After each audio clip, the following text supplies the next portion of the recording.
আমার জন্য দিনটা না একেবারে ছোট। কখন যে সকাল থেকে সেই সন্ধ্যা হয়ে যায় টেরই পাই না। ছোটবেলাতে তো আমরা অবুঝ মনে হাঁড়ি পাতিল নিয়ে খেলা করি, তখন তো আর বুঝি না যে সারা জীবন এই দায়িত্ব বহন করে আমাদের মরতে হবে। অবুঝ মনে সেই ছোটবেলায় হাঁড়ি পাতিল খেলা থেকে শুরু হয় আর মরার আগ পর্যন্ত আমাদের এই দায়িত্ব বহন করে যেতে হয়।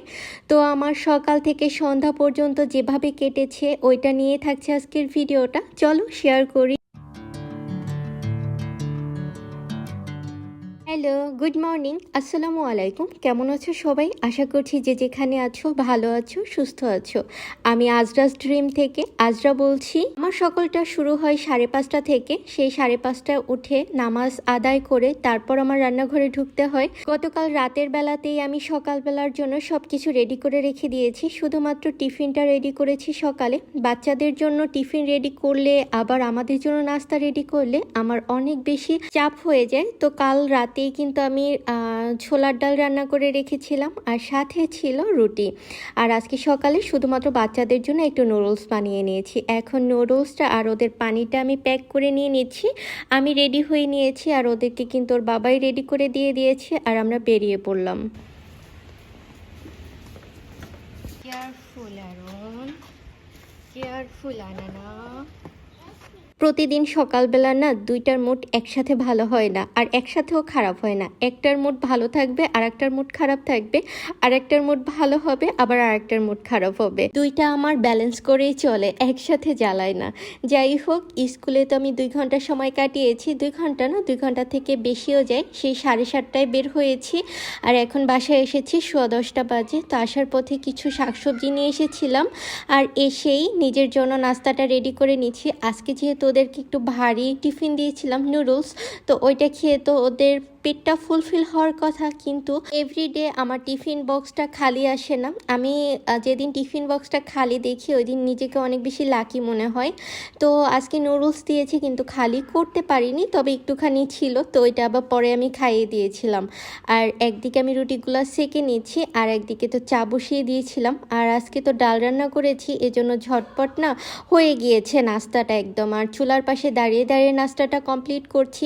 আর মাথার মধ্যে তো একটা গাথাই আছে যে আমার টাইম টু টাইম রান্নাটা কমপ্লিট করতে হবে। একটার মধ্যে একটা ওভার হয়ে গেলে না আমার মাথা গরম হয়ে যায়। আমি না খুব আয়েশ করে খেতে পছন্দ করি, কিন্তু যখন থেকে 2 বাচ্চার মা হয়েছি তখন থেকে কি আয়েশ করে খাবার ভাগ্য হয়? তবে মাঝে মাঝে আমি ট্রাই করি নিজের জন্য একটু হলেও সময় দেওয়ার জন্য।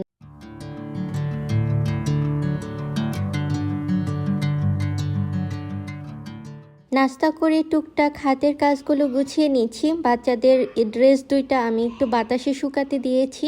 তারপর বাচ্চাদের বেডটা একটু গুছিয়ে নিয়ে আবার রান্নাঘরে ঢুকেছি ঝটপটি।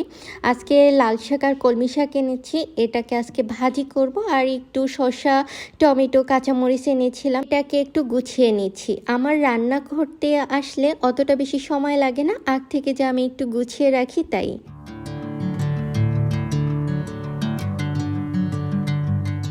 যেদিন আমি শাক আনি ওই দিন কাটাকাটি করতে হয়, ব্যালকনিতে যাই যদি বাতাস থাকে। আজকে না একদমই বাতাস ছিল না, একদম কাঠফাটা রোদ। এর জন্য ডাইনিংয়েই বসে নিলাম বাছাবাছি করার জন্য, কিন্তু আমার না বাছাবাছি আর করা লাগেনি। একটা 2টা বাছার সাথে সাথে আমার হেল্পিং হ্যান্ড চলে এসেছে। ওনাকে দিয়ে শুধুমাত্র আমি ঘর মোছাই, কিন্তু উনি দেখা যায় কি আমার হাতে কোনো কাজ দেখলে সব কিছু গুছিয়ে দিয়ে যায়। এই দেখো, এখানে কিন্তু আমি অন্য কাজ সারছি আর সে এসে এই সব কিছু গুছিয়ে টুছিয়ে দিয়ে গেছে।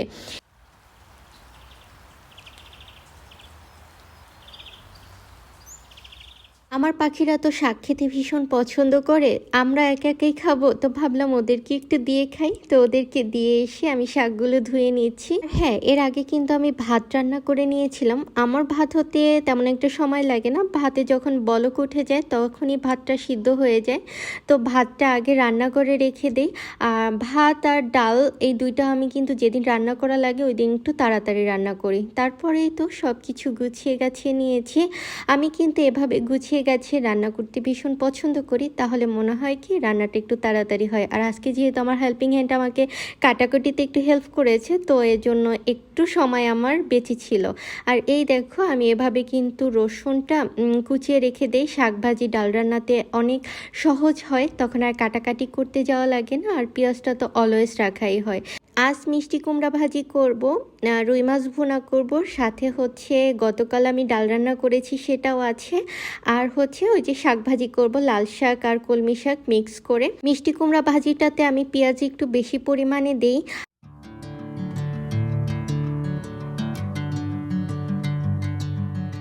মিষ্টি কুমড়ার জন্য পেঁয়াজটা ভাজতে বসিয়ে দিয়ে আমি রুই মাছটাও ভাজতে বসিয়ে দিয়েছি। রুই মাছটা আমি আগে থেকে একটু লবণ আর হলুদ মাখিয়ে রেখে দিয়েছিলাম। মিষ্টি কুমড়া ভাজিতে কিন্তু আমি শুকনো মরিচ দিতে পছন্দ করি, কিন্তু আজকে না দিলাম না। আমার ছেলেটার মুখে একটু ঘা ঘা দেখা গিয়েছিল, এই জন্য আর দিচ্ছি না। কাঁচামরিচের উপরই রান্না করছি, শুধুমাত্র হলুদ দিয়েছি একটু হালকা পরিমাণে।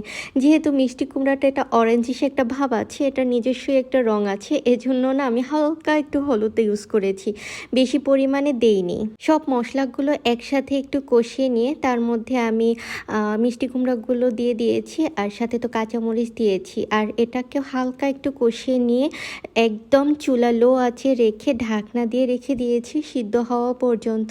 আর এটা না একদম ভাজা ভাজা হয়ে যাবে, একটু পোড়া পোড়া খেতেই ভালো লাগে, স্মোকি একটা ফ্লেভার আসে। আর নামানোর আগে একটু ধনিয়া পাতা ছিটিয়ে দিই।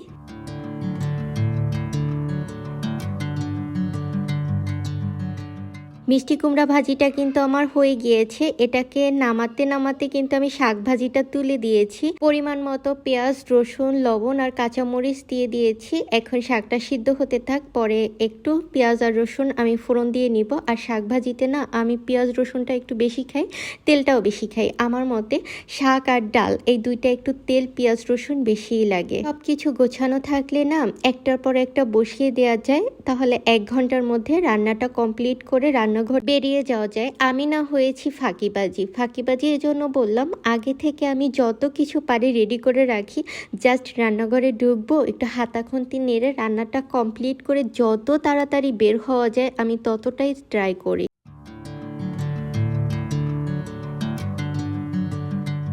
মাছ ভাজিটা হওয়ার সাথে সাথেই কিন্তু আমি এখানে মাছ ভুনার জন্য মশলাটা কষিয়ে মাছটা দিয়ে দিচ্ছি। আর এখানে আমি হালকা পরিমাণ পানি দিচ্ছি, একটা মাখা মাখা হতে যতটা লাগে। এই তো তাড়াহুড়ো করে কিন্তু আমার রান্না বান্না সব কমপ্লিট। কিন্তু আমরা চাইলে কি সব কিছু আমাদের মন মতো হয়? আমরা কি মন মতো করতে পারি? সব দিন কি একরকম যায়? একদমই না। এই যে আজকে ছোটোখাটো অ্যাক্সিডেন্ট করে বসে আছি, আজকে একটা অ্যাক্সিডেন্ট করেছি তা না। সকালবেলা আমি মেয়োনিজ বানাতে গিয়েছিলাম, সেই জারটা হাত থেকে পড়ে পুরোটাই কিন্তু ছড়িয়ে গিয়েছিল।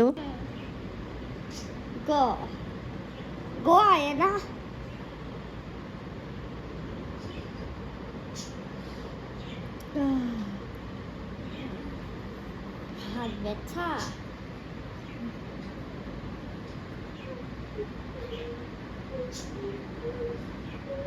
Thank you. হাত ধরবে না, ধরে না। আচ্ছা, থ্যাংক ইউ। কোনো মতে একটু বেঁচে গিয়েছিলাম সেটার হাত থেকে, কিন্তু পরের বার দুপুরে যখন লাঞ্চ করার পরে প্লেট ওয়াশ করতেছিলাম, প্লেটটা হাত থেকে পড়ে না একদম টুকরো টুকরো হয়ে গিয়েছিল। আমি ভাবছিলাম আমার হাতের অবস্থা ভীষণ খারাপ, কিন্তু না, হাতের এক সাইড থেকে একটু কাচের কণা ঢুকে গিয়েছিল, তো ওটা বের করে নিয়েছি। পেইন হচ্ছিল। আমার ছটফট দেখে আমার ছেলে মেয়ে কিন্তু আমাকে একটু সেবা যত্ন করে নিল। তোমরা তো দেখলা, ওরা আজকে সারাদিনই আমার অনেক বেশি টেক কেয়ার করেছে। তো আমরা মেয়ে মানুষ, আমাদের বসে থাকলে তো হবে না, আমাদের রুটিন অনুযায়ী কাজগুলো সেরে নিতেই হবে। দুপুর 3টার মধ্যে আমার কিন্তু খাওয়া দাওয়া সব কমপ্লিট। আমার বাচ্চারা দুপুরে একদমই ঘুমায় না, ওরা ঘুম নিয়ে খুব বেশি জ্বালায়। তো আমি ট্রাই করি ওদের, যেহেতু দুপুরে ঘুমায় না, তোমরা দুপুরে পড়ালেখাটা কমপ্লিট করো। আমি পড়ালেখার জন্য রাত অবধি বসে থাকি না, যেহেতু তারা বাবা পাগল, বাবা বাসায় ঢুকলে তাদের লেখাপড়া মাথায় উঠে যায়। এই জন্য আমি ট্রাই করি দুপুর টু বিকাল বিকাল অবধি ওদেরকে পড়ানো। বুঝি যে বাবা এখন বাসায় ঢুকবে, তার আগে আগে যেন ওদেরকে আমি টেবিল থেকে তুলতে পারি। কাল রাতে আমি বেডশিট ওয়াশ করে ব্যালকনিতে নেড়ে দিয়েছিলাম, তো ওগুলো তো দুপুর দুপুর শুকিয়ে গিয়েছে, তো ওগুলোকে এনে একটু ভাঁজ করে রেখে দিচ্ছি। আর এখানে বেডশিট, মশারি, কাঁথা এভাবেই আমি কিন্তু একটু গুছিয়ে রাখি। অলরেডি আছরের আজান পড়ে গিয়েছে, আর আছরের আজানের সাথে সাথে ঘরের দরজা জানালা সব কিছু আমি লক করে দিই।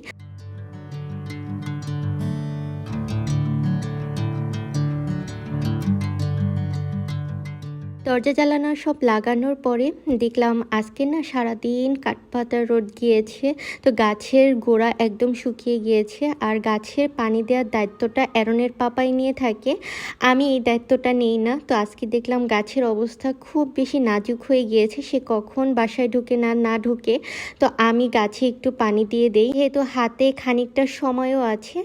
আর আমি বিকেলের নাস্তায় কি খাবো, কি করব না করব, ওইটাও কিন্তু আমি আগ থেকে ডিসাইড করে নিই।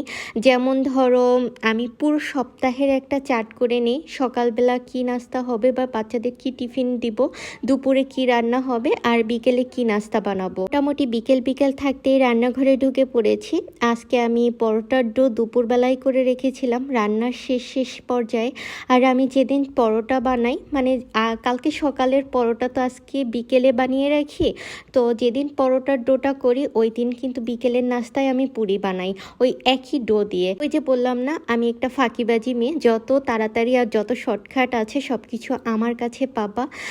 ওই যে পুরি বানাতে গেলে আলাদা করে ডো করতে আমার একটু ঝামেলাই লাগে। তো কালকে যেহেতু আমি সকালে পরোটা খাবো, আজকে বিকেলে একটু বেশি করে আটাটা আমি ডো করে নিয়েছি। এখান থেকে কিছুটা আমি পরোটার জন্য লেচি কেটে রেখে তারপর হচ্ছে পুরির জন্য লেচি কেটে নিব।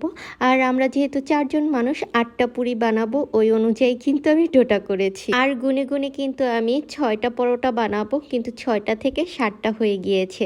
আর দুপুরবেলায় কিন্তু আমি আলু পুরি বানাবো, তো দুপুরবেলাতেই আমি আলুর পুরটা রেডি করে রেখে দিয়েছি অর্ধেকটা পরিমাণে। যেমন আলুটা সিদ্ধ করে ম্যাশ করে রেখেছি, পুরির জন্য পেঁয়াজটা ব্রেস্তা করে নিয়েছি, এজন্য একটু কালো কালো দেখাচ্ছে। আর এখানে একটু শুকনো মরিচ অ্যাড করেছি, তো দুইটাকে আমি কিন্তু আগে লবণ দিয়ে একটু ম্যাশ করে নিয়েছিলাম। আর এখানে টেস্টের জন্য আমি দিচ্ছিলাম নুডলসের মশলা, ওই যে ম্যাগি মশলা যেটা থাকে ওটা দিয়েছি, আর হালকা একটু সরিষার তেল দিয়ে এখন এটাকে মিক্স করে নিচ্ছি।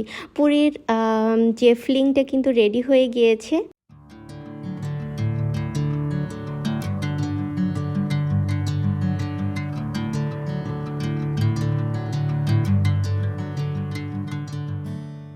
আর আটার মতো কিন্তু আমি পুরগুলোকে একটু লেচি কেটে নিয়েছিলাম। পরোটা বানাতে পারে তাদের কাছে পুরি বানানোটাও খুব বেশি সহজ। এখানে বুঝিয়ে বলে বোঝানোর কোনো কিছুই নেই, একবার দেখেই কিন্তু করা যায়।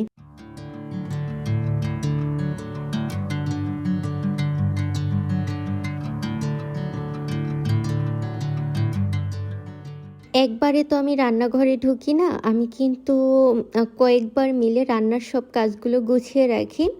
একবারে ঢুকলে মনে হয় কি রান্নাঘরেই মনে হয় সারাদিন কেটে যায়। আসলে কিন্তু আমাদের মেয়েদের রান্নাঘরেই অনেকটা সময় কেটে যায়, তবে আমি সেটা একবারে করি না, ভাগ ভাগ করে নিই। যেমন ধরো ডো করে নিয়েছি দুপুরে, তারপরে সে পুরি বানিয়েছি, আর পুরি বানানোর সাথে সাথে কিন্তু পরোটাগুলো বানিয়ে নিয়েছিলাম, যেহেতু ডোটা একটু তাড়াতাড়ি করা ছিল। আর পুরিগুলো ঠান্ডা হতে রেখে দিয়েছি, আর আমি সাথে চা বসিয়ে একদিকে আমি পরোটাগুলো তো আলতো করে ভেজে নিব, মানে এটা তো আমি ফ্রোজন করব, এজন্য টাইম নিয়েছি যে পুরিগুলো হালকা একটু ঠান্ডা হোক, তারপর বাচ্চাদেরকে সময় দিব আর আমি একটু চা খাবো। আর আজকে না অ্যারনের পাপা ঢুকতে একটু দেরি হচ্ছে।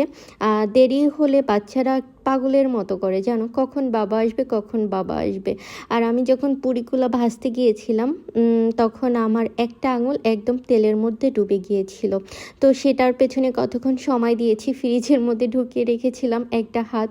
আজকে সারা দিনটা আমার খুব বাজেভাবে গিয়েছে।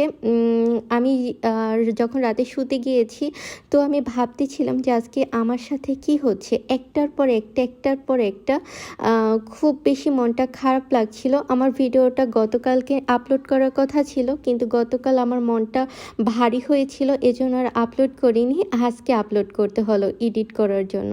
এই তো পরোটাগুলো তো আমি এপাশ ওপাশ হালকা একটু সেকে এখন ঠান্ডা হতে রেখে দিয়েছি। আর এই সন্ধ্যাবেলা আমি নিজের জন্য 1 কাপ চা নিয়েছি। আর ইদানিং আমার চাটা একটু বেশি খাওয়া হচ্ছে। আমি একবেলা চা খাই, সেখানে এখন 2 বেলা হয়ে যাচ্ছে। এত চা খাওয়া এমনিতেই ভালো না, তারপরও কি করব, নিজেকে সামলাতে পারি না। আর সারাদিনের কাজ করার ধকল মেটানোর জন্য মনে হয় নিজেকে একটু হলেও 1 কাপ চা দিয়ে সন্তুষ্ট করা উচিত। আর আমি চা খেলে মনে হয় কি একটু এনার্জি বেশি পাই।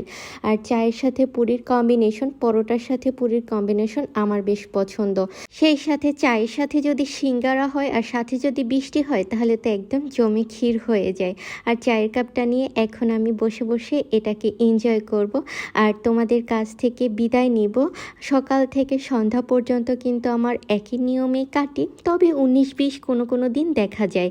তবে আমি ট্রাই করি আমার নিয়মটা ঠিক রাখার জন্য। আমার নিয়ম ঠিক থাকলে সব কিছু ঠিক থাকে। আর তোমাদের কাছ থেকে বিদায় নিচ্ছি, দেখা হবে নতুন অন্য কোনো ভিডিওতে। আল্লাহ হাফিজ, টাটা।